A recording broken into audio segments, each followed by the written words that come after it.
Hello students, welcome back to my channel. This is Commerce Academy and I am Saurabh sir.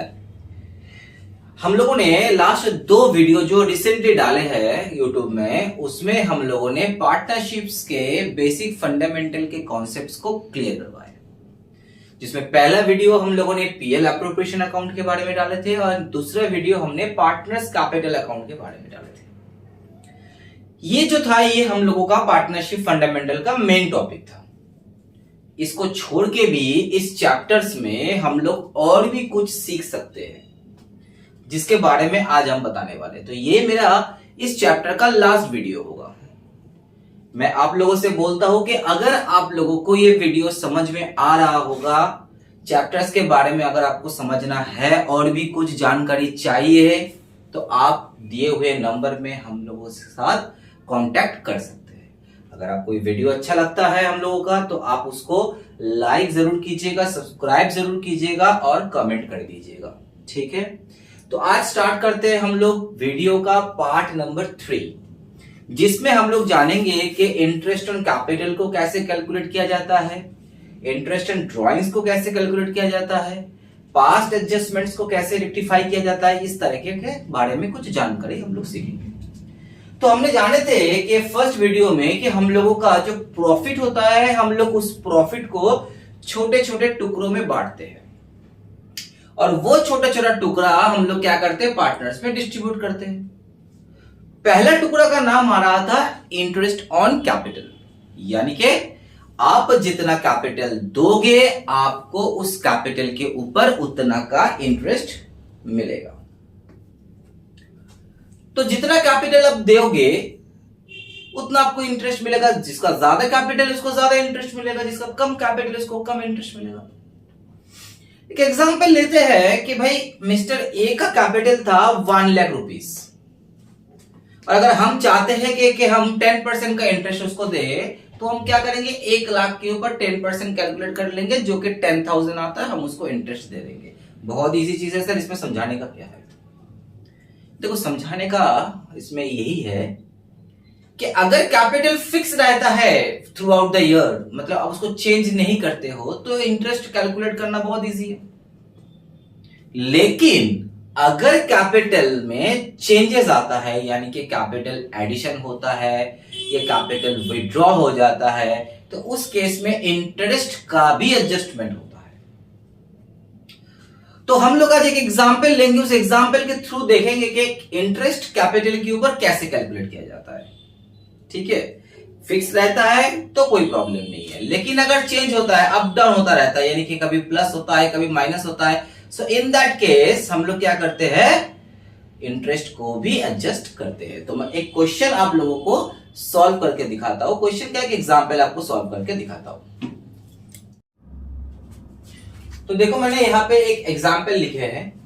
उस example में मैंने ये बताया कि मिस्टर ए, जिसने अपने कैपिटल को इंट्रोड्यूस किया था ऑन 1 जनवरी 2025 को, कितना से 1 लाख रुपीस। उसके बाद उसने फिर से एडिशन किया 50,000 का कैपिटल 30 जून को। लेकिन उसके बाद उसने सोचा कि भाई मेरा कैपिटल बहुत ज्यादा हो गया, इसलिए हम अपने कैपिटल को थोड़ा सा उठा लेते हैं। जब उसने 30 सितंबर को यह बात सोचा और उसी दिन उसने 30,000 को विड्रॉ भी कर लिया। Whereas बी ने अपने शुरुआती कैपिटल दिया था 60,000 का, उसके बाद उसने उस कैपिटल को इंक्रीज किया टू 1 लाख ऑन 31 मार्च 25। तो 60,000 से 1 लाख का जर्नी किया उसने। तो मतलब इंक्रीज कितना किया, डिफरेंस अमाउंट इज 40,000। उसने 40,000 को इंक्रीज किया कब, 31 मार्च को। लेकिन यही पे खत्म नहीं हुआ, उसने कहा कि भाई चलो मुझे और कैपिटल डालना है। मैंने क्या किया, और कैपिटल डाला कब, 31 दिसंबर 2025 को बाय 30,000, माने उसने और 30,000 को इंक्रीज किया। Rate of interest on capital जो है वो है 12% पर एनम, और आपको कहा जा रहा है कि आप उस इंटरेस्ट को कैलकुलेट कीजिए। तो अगर सिर्फ और सिर्फ कैपिटल 1 लाख और 60,000 था तो बहुत इजी था, 1 लाख के ऊपर 12% कर देते, 12,000 हो जाता। 60,000 के ऊपर 12% करते 7,200 हो जाता, वही हमारा इंटरेस्ट होता। लेकिन यहाँ पे कैपिटल क्या हो रहा है, कभी अप कभी डाउन हो रहा है, तो उसके लिए हमें क्या करना है बच्चा, हमें यहाँ पे कैलकुलेशन करना है इंटरेस्ट ऑन कैपिटल का। कैसे कैलकुलेट करेंगे, इसका जो सॉल्यूशन है वो हम क्या करेंगे, रफ में करेंगे, वर्किंग नोट में करेंगे, और इसका फिगर को हम फाइनली पीएल अप्रोप्रिएशन अकाउंट में डालेंगे। तो कैलकुलेट इंटरेस्ट ऑन कैपिटल, यहां पे एक टेबल बनाएंगे हम, ठीक है। टेबल में हम क्या लिखेंगे, पहला कॉलम लिखेंगे पर्टिकुलर्स का, उसके बाद कैपिटल, उसके बाद टेनियर मतलब कितना दिन तक ये कैपिटल रन किया, और उसके बाद इंटरेस्ट ऑन कैपिटल। ओके, तो अब मिस्टर ए, ठीक है, तो यहां पे ऑन 1 जनवरी 2025 उसने कितना कैपिटल दिया बच्चा, उसने 1 लाख का कैपिटल इंट्रोड्यूस किया। अब ये जो 1 लाख का कैपिटल उसने इंट्रोड्यूस किया, ये पूरा साल यानी कि 12 मंथ तक ये कैपिटल रन किया। तो इसका टेनियर कितना है, इसका टेनियर 12 मंथ सी होगा। ओके, उसके बाद उसने क्या किया, अपना कैपिटल को ऐड किया, उसने अपने कैपिटल को ऐड किया। तो ऐड करेंगे तो हम यहां पर भी ऐड कर देंगे, एडिशन कब किया, एडिशन 30 जून 2025 को। तो ये एडिशन कब किया, 30 जून को उसने 50,000 का एडिशन किया। तो जून में एडिशन किया, और हमारा ईयर कब खत्म हो रहा है, 31 दिसंबर को, यानी कि ये जो पोर्शन है 50,000 का, ये कितना मंथ तक रन किया, ये हमारा 6 मंथ के लिए रन किया। उसके बाद देखो उसने कहा कि भाई हमारा कैपिटल जो है वो कुछ ज्यादा ही लग रहा है अपने को बिजनेस में, तो हम कुछ कैपिटल विड्रॉ करना चाहते हैं। ठीक है भाई, आपका कैपिटल आप कर सकते हैं, तो विड्रॉ करेगा तो हम क्या करेंगे, इसको लेस कर देंगे। 30 सितंबर 25 को उसने अपने कैपिटल 30,000 लेस कर दिया। ये कब हुआ ये इवेंट, 30 सितंबर। साल खत्म कब हो रहा है, 31 दिसंबर को, यानी कि अक्टूबर नवंबर दिसंबर 3 महीने के लिए उसने अपने कैपिटल को वापस कर दिया। तो इसका टेनियर कितना है, 3। अब हम क्या करेंगे बच्चा, अब हम उसको इस रेशियो के हिसाब से इंटरेस्ट प्रोवाइड करेंगे। जैसे ये 1 लाख के ऊपर हम उसको 12 मंथ पूरा साल का इंटरेस्ट देंगे, और हमारा रेट ऑफ इंटरेस्ट कितना है, 12% है। तो 1 लाख के ऊपर 12% 12,000 होता है, पूरा 12 महीने के लिए देंगे, यानी कि टोटल इंटरेस्ट उसको देंगे 12,000। उसके बाद फिर कैपिटल ऐड हो रहा है, 50,000 का इंटरेस्ट, 50,000 कैपिटल के ऊपर 12% का इंटरेस्ट होता है 6,000 रुपया। लेकिन 6,000 में हम उसको कितना मंथ का देंगे, कितना दिन के लिए 50,000 मेरे पास काम में आया है, 6 मंथ के लिए। तो यानी कि इंटरेस्ट भी जो है वो 6 मंथ का लेंगे, तो 6,000 का हाफ हो जाता है 3,000। तो समझ में आ गया। तो इस 1 लाख के ऊपर उसको हम पूरा साल का इंटरेस्ट दिए, और 50,000 के ऊपर हम उसको 6 महीने का इंटरेस्ट दिए। लेकिन सर रुकिए, उसने कुछ विड्रॉ भी तो किया। हाँ ठीक है, जितना दिन का उसने विड्रॉ किया, जितना दिन का उसने कैपिटल को रिडक्शन कर किया है, जितना दिन के लिए हम लोगों को घाटती डलवाया है, उस घाटती का इंटरेस्ट हम उससे ले लेंगे वापस। क्यों देंगे उसको पूरा इंटरेस्ट, तो 30,000 उसने जो विड्रॉ किया उसके ऊपर इंटरेस्ट हम उसको माइनस कर देंगे। तो 30,000 के ऊपर 12% होता है 3,600, और उसका 3 महीने का होता है 900 रुपीज। तो हम क्या करेंगे, 900 का इंटरेस्ट उससे माइनस भी कर देंगे, क्योंकि तुमने कैपिटल तो उठा लिया थे बॉस, तो काहे तुमको हम इंटरेस्ट देंगे। तो इसका टोटल इंटरेस्ट कितना हो गया, उसका टोटल इंटरेस्ट हो गया 3,000 से 900 माइनस करते 2,100 एंड 12,000, यानी कि 14,100। ये हो गया इसका टोटल इंटरेस्ट। और उसका करंट कैपिटल बैलेंस कितना हो गया, 1,50,000 से 30,000 माइनस करते हैं तो 1,20,000। तो 1,20,000 का कैपिटल उसका रनिंग है, जिसके ऊपर उसका इंटरेस्ट बनता है 14,100। ये समझ में आ गया आप लोगों को। हमने पहले 1 लाख के ऊपर उसको फुल इंटरेस्ट दिए, 50,000 के ऊपर उसको 6 मंथ का इंटरेस्ट दिए, और 30,000 के ऊपर 3 मंथ का इंटरेस्ट उससे हम काट लिए। ठीक इसी तरीके से हम क्या करेंगे बेटा, हम लोग मिस्टर बी का निकालेंगे। बी का इंट्रोड्यूस कब हुआ था? इंट्रोड्यूस ऑन 1 जनवरी 25। यहां पे भी कर देते इंट्रोड्यूस।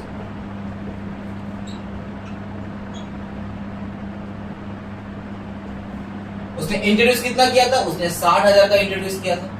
तो ये 1 जनवरी से लेके 31 दिसंबर तक यानी कि 12 मंथ तक रन किया। इसका टेन्योर 12 मंथ का है। उसके बाद उसने इंक्रीज किया 40,000, तो यहाँ पे ऐड हो जाएगा। इंक्रीज यानी कि एडिशन कर रहा है। ये एडिशन वो कब कर रहा है बच्चा? ये एडिशन वो 31 मार्च 25 को कर रहा है। कितने का एडिशन हो रहा है? 40,000 का। तो मार्च से लेके हम क्या करेंगे? दिसंबर तक का काउंट करेंगे, यानी कि 9 मंथ का काउंट करेंगे। उसके बाद उसने फिर से एडिशन किया। ये एडिशन उसने कब किया? 31 दिसंबर 25। एडिशन कितना का हुआ? 30,000। लेकिन इसका टेन्योर कितना हो रहा है? देखो, साल के लास्ट डे में वो एडिशन कर रहा है, और साल का लास्ट एडिशन करेंगे तो उसका टेन्योर कितना होगा? 0 ही होगा भाई। तो अब हम कैलकुलेट करते हैं इंटरेस्ट। तो 12% के हिसाब से 60,000 का हो जाता है 7200। 40,000 का 12% होता है 4800। उसमें हम उसको कितना देंगे? 9 मंथ का देंगे, यानी कि 3600 देंगे उसको इंटरेस्ट। लेकिन इस 30,000 के ऊपर हमारा टेन्योर कितना है? 0 है। मतलब आपको इंटरेस्ट नहीं मिलेगा कोई भी। आपने लास्ट दिन में डाला है ना पैसे को, इन्वेस्ट जो किए बिजनेस में वो साल के लास्ट दिन में किए, तो कहेगा इंटरेस्ट पे आपको पैसा रनिंग ही नहीं हुआ, अपने बिजनेस में रन नहीं किया, तो इसके ऊपर आपको इंटरेस्ट नहीं मिलेगा। केवल आपका कैपिटल बैलेंस जो है वो इंक्रीज कर जाएगा, लेकिन उस हिसाब से आपका इंटरेस्ट जो है वो इंक्रीज नहीं करेगा। तो इसका इंटरेस्ट हो जाएगा 10,800 और कैपिटल बैलेंस हो जाएगा 1,30,000। तो इस तरीके से हम इंटरेस्ट ऑन कैपिटल को कैलकुलेट करेंगे। तो कभी कभी इंटरेस्ट ऑन कैपिटल के ऊपर भी हम लोगों को क्वेश्चन दिया जाता है। अच्छा, अब समझ लो कि इस इंटरेस्ट ऑन कैपिटल का रूल्स क्या है। पार्टनरशिप एक्ट में इसके बारे में क्या सर कोई रूल्स दिया है? हाँ, इसके बारे में 3 रूल है। क्या है वो रूल सर? पहला रूल्स ये है कि अगर आपके बिजनेस में मान लीजिए कि कोई डीड नहीं है, अगर आपके बिजनेस में कोई भी डीड नहीं है, तो इन दैट केस हम लोग इंटरेस्ट ऑन कैपिटल को प्रोवाइड नहीं करते हैं। ठीक है, अगर आपके पास कोई भी डीड नहीं है तो हम लोग उस इंटरेस्ट को प्रोवाइड नहीं करते। लेकिन अगर आपके पास पार्टनरशिप डीड है और उसमें इंटरेस्ट ऑन कैपिटल के बारे में एक क्लॉज दिया हुआ है, एक पॉइंट दिया हुआ है कि भाई इंटरेस्ट ऑन कैपिटल हमें देना है, लेकिन silent about the treatment, silent about the treatment मतलब किस केस में देना है और किस केस में नहीं देना है वो नहीं लिखा है, देना है इतना लिखा हुआ है। जैसे आपका एग्जाम लेना है, अरे कब लेंगे, क्या क्या चैप्टर्स के ऊपर लेंगे, ठीक है, वो हाफ ईयरली होगा कि एनुअल होगा कि बोर्ड एग्जाम होगा, ऐसा कुछ भी नहीं लिखा हुआ, सिर्फ देना है आपको। तो इन दैट केस हम क्या करेंगे? जैसे अगर हमको बोल देते कि सर आप एग्जाम लीजिए, अरे भाई क्या चीज का एग्जाम लेंगे? अगर कुछ भी नहीं बताया गया है मुझे काउंसिल से कि भाई आपको इस चैप्टर के ऊपर क्वेश्चन लेना है, इसको इस चैप्टर के ऊपर एग्जाम लेना है, तो हम अपने मन से लेंगे। ठीक उसी तरीके से अगर क्लॉज है लेकिन इसका ट्रीटमेंट के बारे में कुछ नहीं बोला गया है तो हम क्या करेंगे? तो सीधा सा लॉजिक है, अगर बिजनेस में लॉस होता है तो हम इंटरेस्ट ऑन कैपिटल नहीं देंगे। सीधा सा लॉजिक, भाई लॉस है काहे देंगे इंटरेस्ट ऑन कैपिटल। लेकिन अगर प्रॉफिट है बिजनेस में, ठीक है, तो इंटरेस्ट ऑन कैपिटल दे सकते हैं। अब सवाल ये उठता है कि सर प्रॉफिट सफिशिएंट है कि इनसफिशिएंट है? ठीक है, तो मैं इस चीज को एक तो छोटा सा एग्जांपल में करके दिखाता हूं।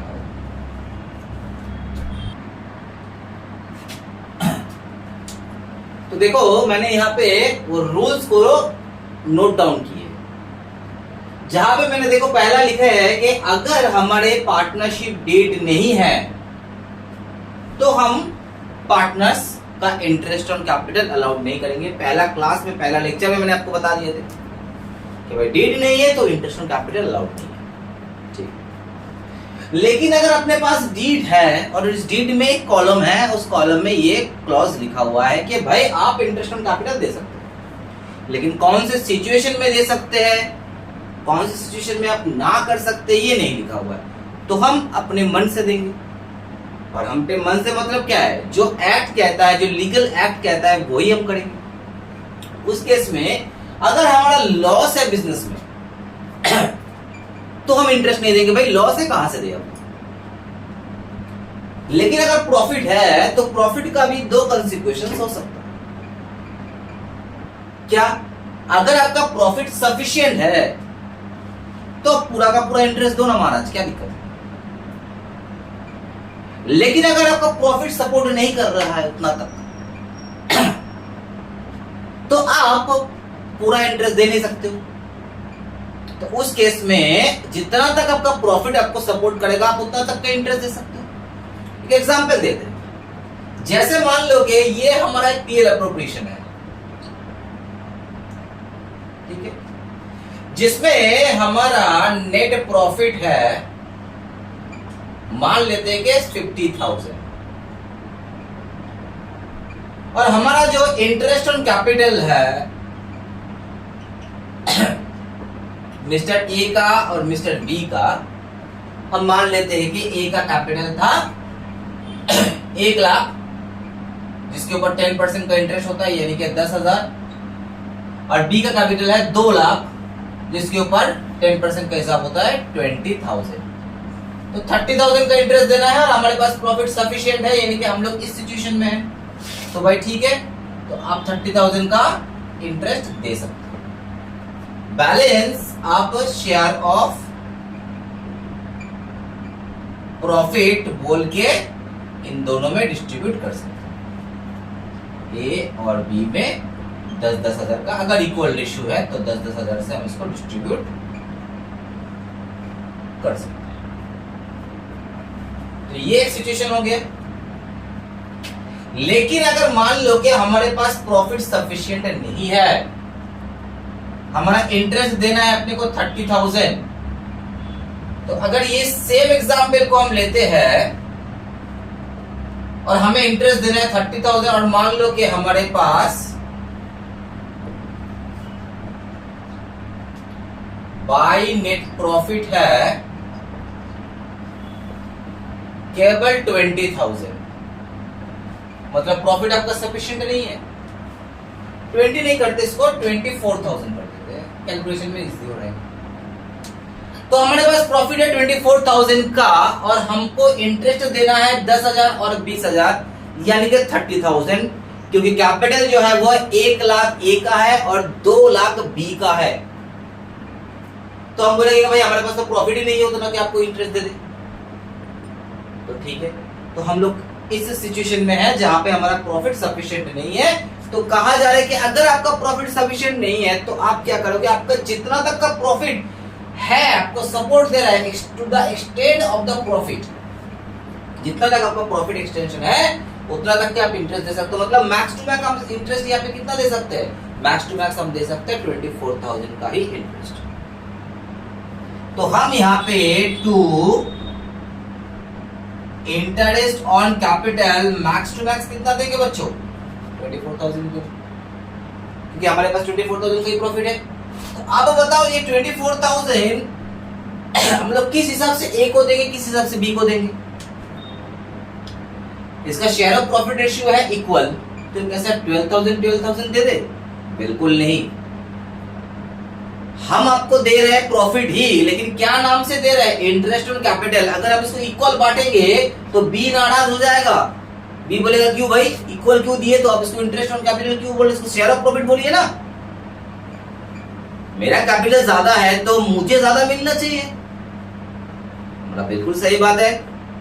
तो इन लोगों का कैपिटल रेशियो क्या है, 1:2। 1 लाख है ए का, बी का है 2 लाख, यानी कि रेशियो है 1:2। तो हम क्या करेंगे, इस 24,000 को 1:2 में डिस्ट्रीब्यूट करेंगे तो ए को मिलेगा 8,000 और बी को मिलेगा 16,000। अब कोई प्रॉफिट बचता ही नहीं है। शेयर ऑफ प्रॉफिट बोल के देने के लिए। तो ये है अपना पॉइंट नंबर 2, जहां पे प्रॉफिट सफिशिएंट है और जहां पे प्रॉफिट इनसफिशिएंट है। अब आते हैं हम लोग पॉइंट नंबर 3 में, जहां पे बोला जा रहा है कि पार्टनरशिप डीड है और उस डीड में क्लियरली मेंशन किया हुआ है कि आपको इंटरेस्ट ऑन कैपिटल देना ही है किसी भी सिचुएशन में, चाहे प्रॉफिट हो, प्रॉफिट में सफिशिएंट प्रॉफिट हो, चाहे इनसफिशिएंट प्रॉफिट हो या लॉस भी हो, आपको इंटरेस्ट ऑन कैपिटल देना है। तो हम मान लेते हैं कि भाई हमारा यहाँ पे प्रॉफिट जो है वो 5000 है, केवल वो प्रॉफिट केवल 5000 का ही है। तो अगर हमको कहा जा रहा है कि भाई इंटरेस्ट ऑन कैपिटल आपको देना ही है, कंपलसरी है, तो मतलब हम यहाँ पे इंटरेस्ट 30,000 ही देंगे, या प्रॉफिट मान लो 4000 है,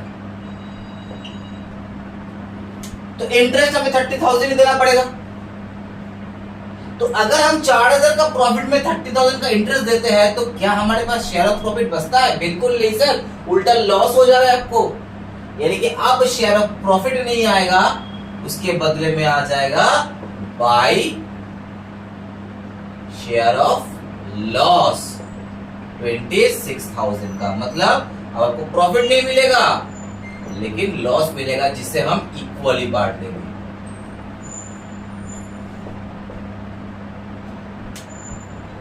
तो भले हम लॉस लेंगे लेकिन इंटरेस्ट पूरा ही देंगे।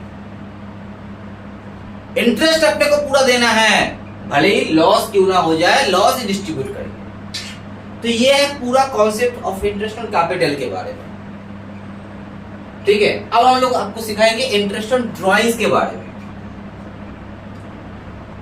तो इंटरेस्ट ऑन ड्रॉइंग्स क्या होता है? जैसे कैपिटल के ऊपर हम इंटरेस्ट देते हैं, वैसे ही जो आप वो ड्रॉइंग्स करते हैं, यानी कि अपने प्रॉफिट को आप विड्रॉ करते हैं, उसके ऊपर हम इंटरेस्ट आपसे लेते हैं। तो बिजनेस के लिए एक इनकम हो जाता है। लेकिन देखो ड्रॉइंग्स क्या होता है बच्चा, ड्रॉइंग्स कभी भी फिक्स्ड डेट में नहीं हो सकता है।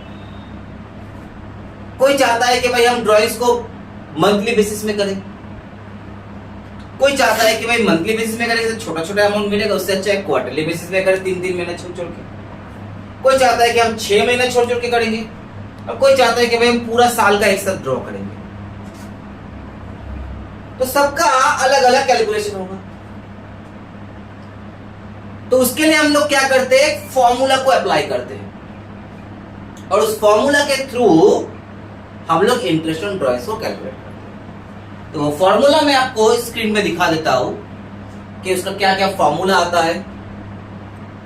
तो इंटरेस्ट ऑन ड्रॉइंग्स के बाद हम लोग छोटा सा एक कॉन्सेप्ट करेंगे, उसमें है पास्ट एडजस्टमेंट का कॉन्सेप्ट करेंगे। तो पहले इंटरेस्ट ऑन ड्रॉइंग्स का हम लोग फॉर्मूलाज आपको लिखा देते हैं। तो देखो मैंने यहाँ पे ड्रॉइंग्स का पहले मंथली बेसिस का फॉर्मेट लिखे हैं कि अगर आपको ड्राइंग करना है और आप चाहते हैं कि हम मंथली बेसिस में ड्राइंग करें, यानी कि हर मंथ का हर मंथ में ड्राइंग करें, या तो आप पूरे साल के लिए करोगे। मतलब अगर हमारा साल है जनवरी से दिसंबर, कैलेंडर ईयर मान लेते हैं, आप जनवरी, फरवरी, मार्च, अप्रैल, मई, जून, जुलाई, अगस्त, सितंबर, अक्टूबर, नवंबर, दिसंबर, पूरा 12 महीना एवरी मंथ रेगुलर बेसिस में ड्राइंग्स करोगे। अब सवाल ये उठता है सर कि ये ड्राइंग्स आप स्टार्टिंग में करना चाहते हो एवरी मंथ के, या मिडिल में करना चाहते हो, या एंडिंग में करना चाहते हो? मान लो किसी का घर का खर्ची है, भाई स्टार्ट के महीने के मंथ के स्टार्टिंग में हमको दे देना पड़ता है, स्कूल का फीस है, ट्यूशन का फीस है, रेंट है, तो हम लोग क्या करेंगे, हम लोग नहीं भाई हमको महीने का स्टार्टिंग में ही ये पैसा चाहिए, यानी कि 1 तारीख को हमको ये पैसा लेना है। तो महीना स्टार्ट हुआ उससे पहले हमको ड्राइंग्स कर लेना है। या तो हम मिडिल में करेंगे, यानी कि 15 दिन छोड़ छोड़ के करेंगे, यानी कि जनवरी के 15 को करेंगे, फरवरी के 15 को करेंगे, मार्च को 15 को करेंगे, इस तरह से एवरी मंथ का मिडिल में करेंगे। या तो आप मंथ के एंड में कर सकते हो, यानी कि एवरी मंथ का शेष में करोगे, आप जनवरी का एंड में, फरवरी का एंड में, मार्च का एंड में। तो देखो फॉर्मूला क्या होता है, अगर आप बिगिनिंग में करते हो, यानी कि जनवरी का स्टार्टिंग में करते हो, 1 तारीख को करते हो, फरवरी का 1 तारीख करते हो, तो आपका कैलकुलेशन कैसा आएगा, ड्राइंग्स मतलब जितना भी आपका ड्राइंग्स है, मान लो 1000 रुपया आपका ड्राइंग्स है, तो 1000 इंटू 12 यानी कि पूरा साल के अपने 12,000 रुपया विड्रॉ किए हो, इनटू रेट ऑफ इंटरेस्ट, कितना परसेंट इंटरेस्ट है, मान लेते हैं कि 8% इंटरेस्ट है, इनटू 6.5 बाई 12। ये 6.5 कैसे आया मैं बता देता हूं, पहले फॉर्मूला समझ लो। तो अगर आप बिगिनिंग में ड्रॉ करते हो एवरी मंथ का, तो आपका फॉर्मूला हो जाता है drawings amount into 12 into rate of interest into 6.5 by 12। वही ड्रॉइंग्स अगर आप मिडिल में करते हो तो हो जाता है 6 बाई 12, और वही ड्रॉइंग्स अगर आप मंथ के एंड में करते हो एवरी मंथ तो वो हो जाता है 4.5 बाई 12। 6.5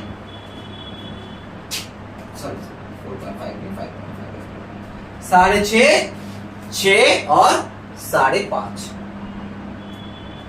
लेकिन अगर आप चाहते हो कि भाई हम ड्राइंग्स जो है वो 6 महीने के लिए करें,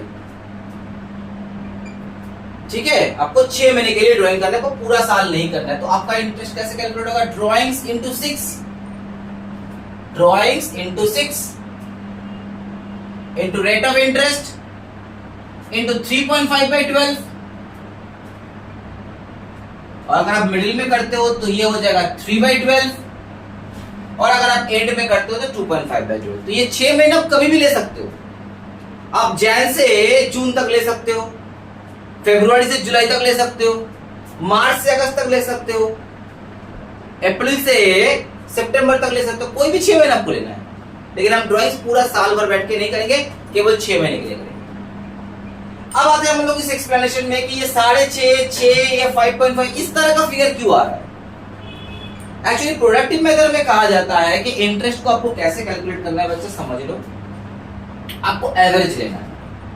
ये जो 6.5 आ रहा है इसको एवरेज लेना है। कैसा एवरेज, आप जिस दिन ड्राइंग कर रहे हो, मेरा बात ध्यान से समझ लो, आप जिस दिन ड्राइंग कर रहे हो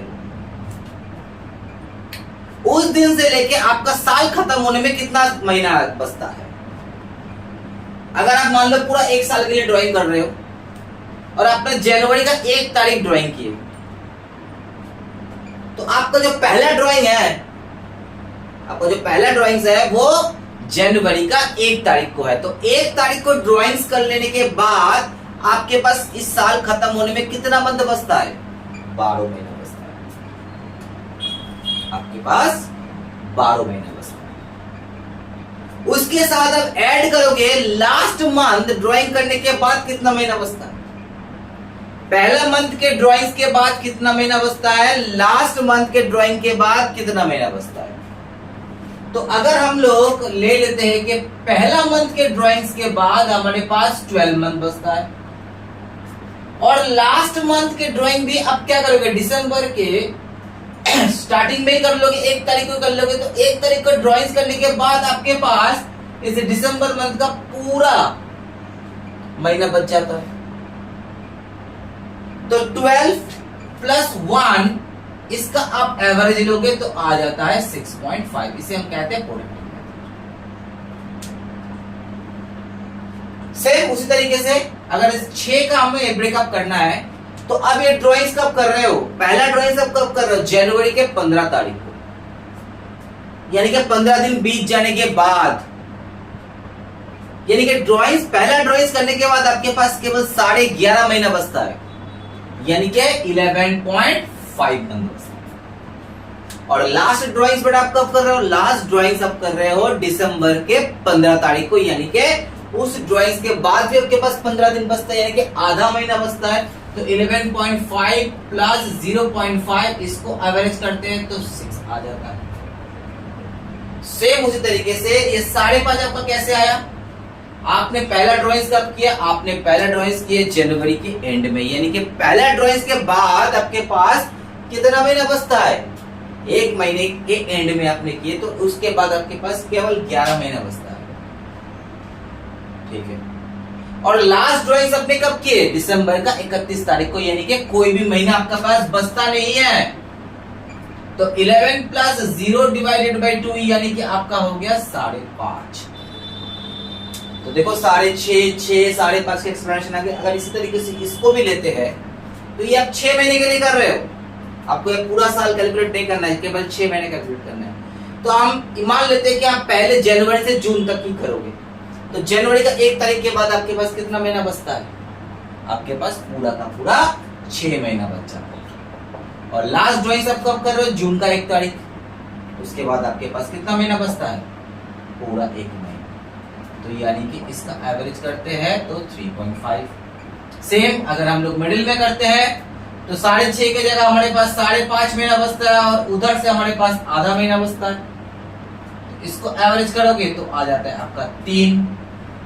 और अगर हम लोग मंथ के एंड में करते हैं तो हमारे पास केवल 5 महीने बचता है, और उधर से हमारे पास 0 महीना बचता है, यानी कि 2.5। तो ये फॉर्मूला का एक्सप्लेनेशन समझ में आ गया होगा आप लोगों को।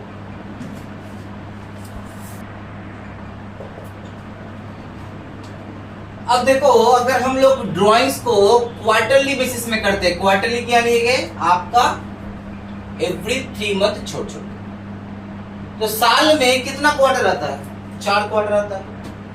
अगर 3 महीना छोड़ छोड़ के आपका एक स्टेज है, एक क्वार्टर है, तो पूरा साल में आपका कितना क्वार्टर आता होगा? 4 क्वार्टर।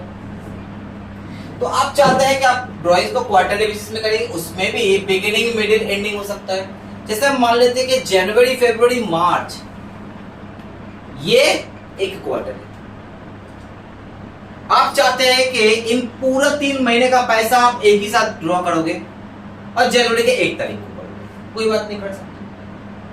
तो उसका फॉर्मूला क्या हो जाएगा? ड्रॉइंग्स इंटू, अब 4 हो जाएगा, क्योंकि उसपे इंटू 12 हो रहा था, मंथली बेसिस था। यहाँ पे आपको पूरा साल का ड्रॉइंग्स कैलकुलेट करना है तो मल्टीप्लाई बाय 4 करना है, ठीक है। उसके बाद रेट ऑफ इंटरेस्ट, उसके बाद 7.5/12। वही अगर आप मिडिल में करते हो, यानी कि आप चाहते हो कि फरवरी के 15 तारीख या 14 तारीख को हम ले लें, फरवरी 28 दिन में होता है, लीप ईयर होगा तो 29 दिन में होता है, तो हम 14 तारीख को पकड़ लेते हैं कि आप 14 तारीख को अगर ड्राइंग्स करना चाहते हो तो आपका drawings into 4 into rate of interest into 6/12 हो जाएगा। और अगर आप चाहते हो कि नहीं हम मार्च के एंड में ले लें पैसा, पूरा क्वार्टर खत्म हुआ और हम हम ड्राइंग्स को ले लेंगे, तो drawings into 4 into rate of interest into 4.5/12। इसका एक्सप्लेनेशन देखो क्या है। अब जनवरी का ड्राइंग जनवरी को कर ले रहे हैं, यानी आपके पास पहला ड्राइंग्स के बाद कितना मंथ बचता है? 12 महीना बचता है। और आपने क्या किया? जनवरी फरवरी मार्च इन तीनों महीने का पैसा जनवरी में लिए, अप्रैल मई जून इन तीनों का पैसा आपने 1 तारीख को अप्रैल को ले लिए, जुलाई अगस्त सितंबर इसका पैसा आपने 1 जुलाई को ले लिए, और लास्ट क्वार्टर अक्टूबर नवंबर दिसंबर का पैसा आपने 1 अक्टूबर को ले लिए। तो 1 अक्टूबर के आपको पैसा लेने के बाद, आपका पैसा लेने के बाद आपके पास कितना मंथ बचता है? 3 महीना बचता है। तो मैंने क्या कहा था? फॉर्मूला सिंपल है, पहला ड्राइंग्स के बाद कितना मंथ बचता है, लास्ट ड्राइंग्स के बाद कितना मंथ बचता है। तो पहला ड्राइंग्स के बाद आपके पास 12 महीना बचता है, लास्ट ड्राइंग के बाद आपके पास 3 महीना बचता है। तो 12 + 3 यानी कि 15 डिवाइडेड बाय 2 यानी कि 7.5। सिमिलरली आप अगर मिडिल में कर रहे हो तो आपके पास फरवरी का 14 तारीख से काउंट करना है, तो यानी कि 1.5 महीने के बाद आप ले रहे हो। तो 12 महीने में अगर 1.5 महीना हटा देते हैं तो आपके पास कितना मंथ रहता है? 10.5 मंथ रहता है। प्लस तो आपने लास्ट ड्राइंग्स कब किए होंगे? आपने लास्ट ड्राइंग्स नवंबर के 15 तारीख को किए होंगे। उसके बाद आपके पास 1.5 महीना बचता है। तो 10.5 + 1.5 डिवाइडेड बाय 2 यानी कि 6। सिमिलर कॉन्सेप्ट से अगर हम लोग जाते हैं कि अगर आप लोग मंथ के क्वार्टर के एंड में करते हो तो आपके पास पहला क्वार्टर का एंड कब हो रहा है? मार्च में हो रहा है। तो आप मार्च को पहला ड्राइंग्स कर रहे हो, उसके बाद आपका लास्ट ड्राइंग्स हो रहा है 31 दिसंबर को, यानी कि आपके पास 0 मंथ बचता है। तो 9 + 0 डिवाइडेड बाय 2 यानी कि 4.5। अब आते हैं कि अगर ड्राइंग्स हम लोग मिडिल में करना चाहते हैं, साल के मिडिल में करना चाहते हैं, यानी कि 6 महीने में करना चाहते हैं। अब वो 6 महीने कभी भी हो सकता है। आप जनवरी से जून ले सकते हो, पूरा जनवरी से जून तक का 6 महीने का ड्राइंग्स, या तो आप जनवरी में करोगे या तो आप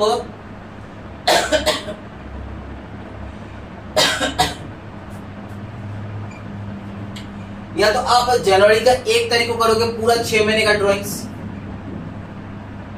या तो आप जनवरी फरवरी और मार्च के 15 को करोगे, यानी कि अप्रैल का 15 को करोगे। ठीक है, आपका हाफ ईयरली का मिडिल हो रहा है। तो आपका हाफ ईयर कितना हो रहा है? जनवरी, फरवरी, मार्च, अप्रैल, मई, जून, 6 महीना हो रहा है। ठीक है। और अगर आप चाहते हो कि आप एंड में करोगे, नहीं मैंने गलत बताया शायद, middle of the half year यानी कि जनवरी, फरवरी, मार्च, अप्रैल, मई, जून, 6 महीना हो रहा है ना, तो आप जनवरी, फरवरी, मार्च के 31 को करोगे, नॉट अप्रैल 15। या तो आप हाफ ईयर के एंड में करोगे यानी कि जून का 30 को आप ड्राइंग्स करोगे। तो इसका फॉर्मूला क्या हो जाएगा? अगर आप बिगिनिंग में करते हो तो drawings into rate of interest into 9/12। अगर वही आप मिडिल में करते हो तो drawings into rate of interest into 6/12। और वही अगर आप एंडिंग में करते हो तो drawings into rate of interest into 3/12।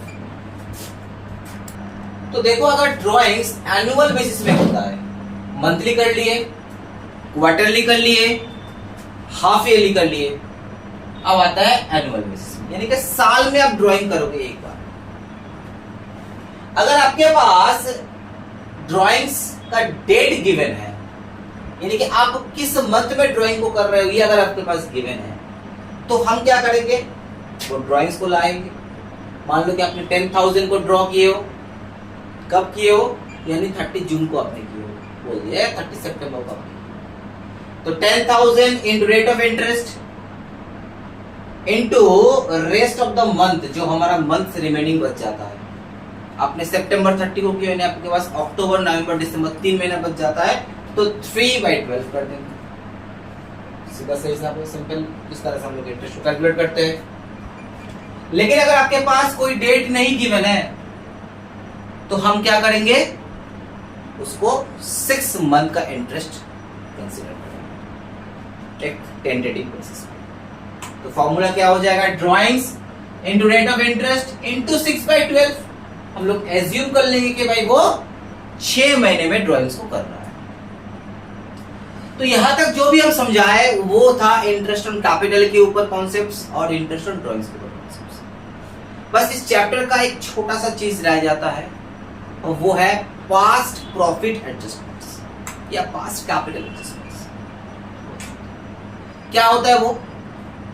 अगर मान लेते हैं कि हम लोगों का पार्टनर्स ने अपने प्रॉफिट को ऑलरेडी डिस्ट्रीब्यूट कर लिया है विदाउट फॉलोइंग वन ऑफ या all of the clauses written on the agreement. Agreement में क्लॉजेस लिखा हुआ था, उसमें शायद 1 या 2 क्लॉज या सारा का सारा क्लॉज को वो लोग नजरअंदाज कर दिया और अपने प्रॉफिट को डिस्ट्रीब्यूट कर दिया, यानी कि गलत प्रॉफिट डिस्ट्रीब्यूट किया। गलती हो गया तो क्या करेंगे? फिर से करेंगे? नहीं सर, फिर से नहीं करना। आपको क्या करना है? एक कैलकुलेशन करना है, कैलकुलेशन करके देखना है कि जो प्रॉफिट ऑलरेडी वो लोग डिस्ट्रीब्यूट कर लिया है उसमें किसने ज्यादा ले लिया और किसने कम ले लिया। उसके बाद एक रेक्टिफाइंग जर्नल एंट्रीज पास करेंगे, जिसके थ्रू जिसने ज्यादा प्रॉफिट को ले लिया वो अपने हिस्से का प्रॉफिट को, एक्सेस प्रॉफिट को, जिसने कम लिया, जिसको लेना चाहिए था और प्रॉफिट जिसने कम ले लिया उसको दे दे। तो उसके लिए हमें एक समरी बनाना पड़ता है, एक टेबल बनाना पड़ता है। तो हमारे नेक्स्ट वीडियो में ये चीज आने वाला है जहां पे हम लोग क्या करेंगे? पास्ट एडजस्टमेंट के कॉन्सेप्ट को क्लियर करवाएंगे, और वही इस चैप्टर का लास्ट वीडियो। आज के लिए वीडियो इतना तक ही रहेगा। अगर आप लोगों को ये वीडियो पसंद आ रहा है, समझ आ रहा है, तो मैं फिर से बता रहा हूँ, इसको सब्सक्राइब कीजिए, वीडियो को पूरा वॉच कीजिए, और अगर आपको कोई भी क्वेरीज रिजॉल्व करना है, कोई भी जानकारी और चाहिए, तो दिए हुए नंबर में आप कॉल कर सकते हैं। अगर क्लासेस लेने के लिए आप लोग इंटरेस्टेड हो तो हम लोगों से आप डायरेक्टली कांटेक्ट कर सकते हैं।